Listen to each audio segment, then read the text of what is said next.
परसों ही मेरे साथ ऐसा हुआ कि मतलब मेरे स्कूल में मैं और मेरे दोस्त हिंदू धर्म के ऊपर एक चर्चा कर रहे थे कुछ विषयों को लेकर। तो उसमें कुछ ऐसी बात हुई जिस पर बहस होने लगी। तो मैं आपकी कथा रोजाना सुनती हूँ, हमारे घर में रोज सुबह आपकी कथा चलती है। तो उससे मुझे जितना ज्ञान मिला है और मेरे माता पिता ने जितना मुझे सिखाया है, उस समझ से जब मैंने उस आधार पर उत्तर देने की कोशिश की तो मेरे दोस्तों ने मुझे ही गलत ठहरा दिया और मुझे गलत साबित कर दिया कि तुम हिंदू धर्म को लेकर कट्टर हो और तुम्हारे मन में जो ये सोच है ना, ये भरी गई है, ये बिल्कुल गलत है। क्या चर्चा थी, क्या बात कर रहे थे आपके दोस्त? गुरुजी, वो बात ऐसी थी कि एक तो साईं बाबा का प्रसंग आया था, उसमें बोल रहे थे कि जो साईं बाबा हैं वो भगवान है। मैंने बोला कि मैंने कथा में ये सुना है कि जो साईं बाबा थे वो फकीर थे और फकीर मुसलमानों में होते हैं। आपने बताया हिंदू में तो साधु संत होते हैं। तो मैंने बोला कि फकीर तो शब्द ही मुसलमान है, तो साईं बाबा भी मुसलमान ही थे, क्योंकि साईं शब्द भी आपने बताया कि मुसलमान है।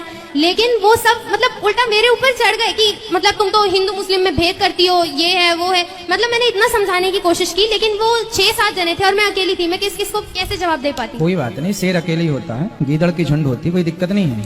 आप अपनी जगह सही हो। झुंड में गीदड़ होते हैं, शेर झुंड में नहीं होता। आप अपनी जगह सही हो। देखिए, बात ऐसी है कि संतों के रूप में हम सबका सम्मान करें, पर भगवान के रूप में नहीं। भगवान एक है, आपको ये बोलना चाहिए। आप उनसे ये नहीं बोले कि भगवान कितने हैं, आपने उनसे पूछा नहीं आप कितने भगवान मानते हैं? जी गुरुजी, भगवान तो एक ही है। नहीं, उनसे आपने नहीं पूछा? नहीं, उनसे ये सवाल मैंने नहीं किया। मैंने सिर्फ इतना बताया कि आपको सवाल क्या है? कांटे को कांटा निकालता है, जहर को जहर काटता है, सवाल को सवाल ही काटेगा। सवाल को उत्तर नहीं काटता, सवाल को ये तरीका है।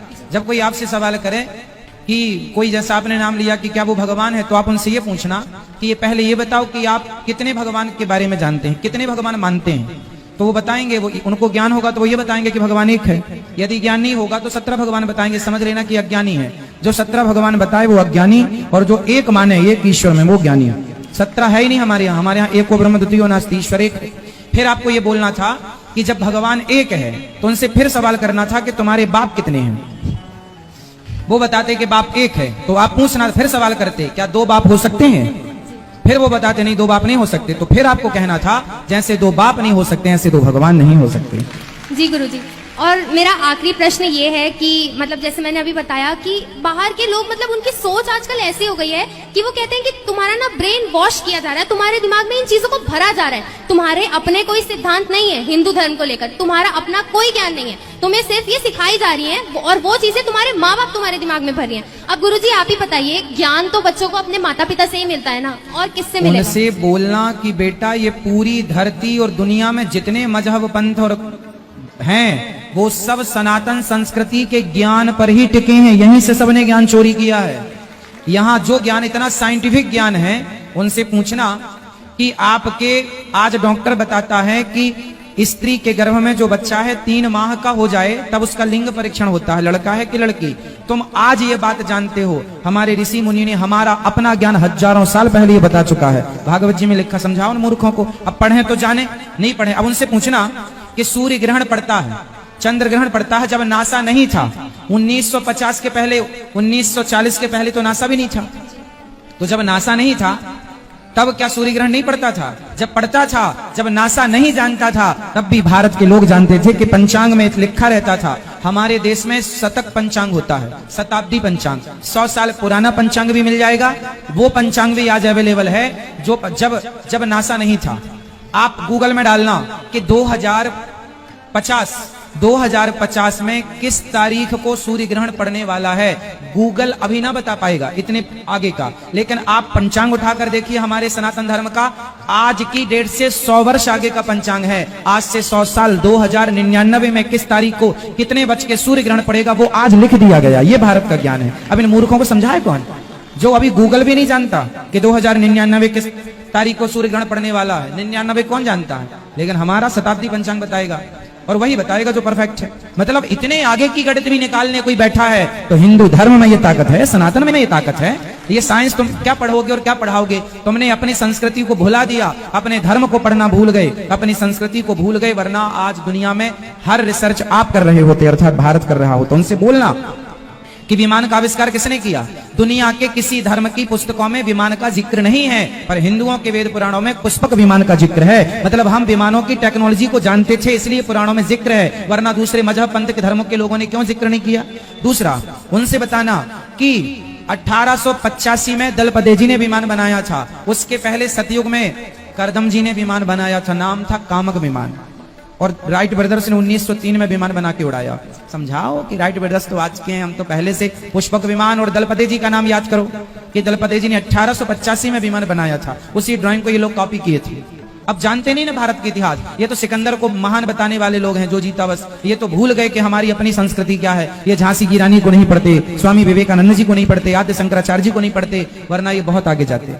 और गुरुजी एक आखिरी चीज, मुझे सबसे बड़ा झटका तो ये बात सुन के लगा, मतलब वहां पे कोई था जिसने बोला कि श्री रामचंद्र भगवान जो थे उन्होंने जो 14 साल का वनवास काटा था, उसमें जब वो चित्रकूट गए थे, चित्रकूट पूरा पहाड़ी इलाका है, वहां ना कोई फल ना फूल ना सब्जी कुछ नहीं है। तो जो श्री रामचंद्र जी थे उन्होंने शिकार किया और उन्होंने उसे खाया। अब मैंने कहा इन्होंने मर्यादा पुरुषोत्तम श्री राम के बारे में ऐसी बात कह दी। मूर्ख है एक नंबर की, गुदना मिले तो गोद दोन के माथे पे, मूर्ख नंबर 1। रामचरितमानस पढ़ो, चित्रकूट के बारे में वहां लिखा है कि जब राम जी चित्रकूट गए तो वहां के कोल भील आए, लिखा है ये, हम अपने से नहीं बोल रहे हैं। वहां के कोल भील आए और दोनों में फल फूल लेकर आए और राम जी को अपने हाथ से उन्हें फल फूल दिया। राम जी ने कहा, लिखा है ये, वहीं पर ये चौपाई आई है कि जब लोग कोल भीलों ने कहा क्या ये हमें स्वीकार करेंगे, तब उन्हीं कोल भीलों में से एक ने कहा कि राम ही केवल प्रेम प्यारा, जान ले ये जो जान नहीं आ रही। वहीं की चौपाई है। चित्रकूट फलों से भरा जंगल था और वहां पर नाना प्रकार के फल थे, है ना। और वहां पर लिखा है ना हम कहें ना आप कहो, कौन से बोलो मूर्खो, पढ़ा करो कुछ। और गुरुजी बस एक आखिरी बात, आज मेरे माता पिता की 24वीं सालगिरह है, तो आज हम वृंदावन आए और मैं चाहती हूँ आप उनको एक बार मुबारकबाद दे दें। बिल्कुल, भगवान आपको सुखी रखें, गंगा यमुना की तरह। क्या शादी की सालगिरह है तो गंगा यमुना की तरह आपकी जोड़ी बनी रहे। राधे राधे राधे। खुश रहिए, खुश रहिए। और बेटा दासी का आपके चरणों में खुश रहिए, प्रसन्न। बेटा आपसे कह रहे हैं ये मोर्चा बिल्कुल संभाले रहना, बच्चों को बिल्कुल अपनी तरह योग्य बनाना, गुरुजी उनका ज्ञान का बिल्कुल पतन करना, उनके गुरुजी ज्ञान जब का। ये स्कूल जाती है तो हम सुबह ही आपकी कथा लगाते हैं, काम करते करते आपकी कथा सुनती रहती हर माँ बाप को बच्चों को कथा सुनाना चाहिए। कथा सुनेंगे तो आप जवाब देने के लायक बनेंगे, वरना सुनते सुनते चली गई उम्र तुम्हारी। गुरुजी इसने काफी सवालों का जवाब दिया अपने स्कूल में, मुझे बड़ी खुशी हुई कि आपकी कथा हम इतने इसको सुना के। इसलिए हम कथा में भी सवाल जवाब करते हैं। हम लोग कहते हैं महाराज जी आप कथा नहीं सुनाते, नहीं, कथा की जरूरत नहीं है, कथा सबको याद है। अब उन सवालों की जरूरत है जो आज के युग में बच्चों को चाहिए। मैं इस बात पर गौर करते हैं आप लोग, हम यही सवाल जवाब करते रहते हैं। ये देखो बच्चों के काम की चीज है, आने वाले भारत में ये चीजों की जरूरत है, वो हम देना स्टार्ट कर चुके हैं। कथा तो सब जानते हैं कि राम जी थे, वनवास 14 साल के गए, बाकी उनके आगे पीछे का जो रहस्य है वो हम आपको बताते हैं। तो गुरुजी ये सुनती है और सभी का आंसर देती है जहां तक इस पे होता है। ये सब आपका अब हमने जो आशीर्वाद है। बताया, टेक्निक बताई कि इस तरह से आपको सवाल से सवाल करना सीखिए, ठीक है। राधे राधे गुरुजी। खुश रहिए, खुश रहिए।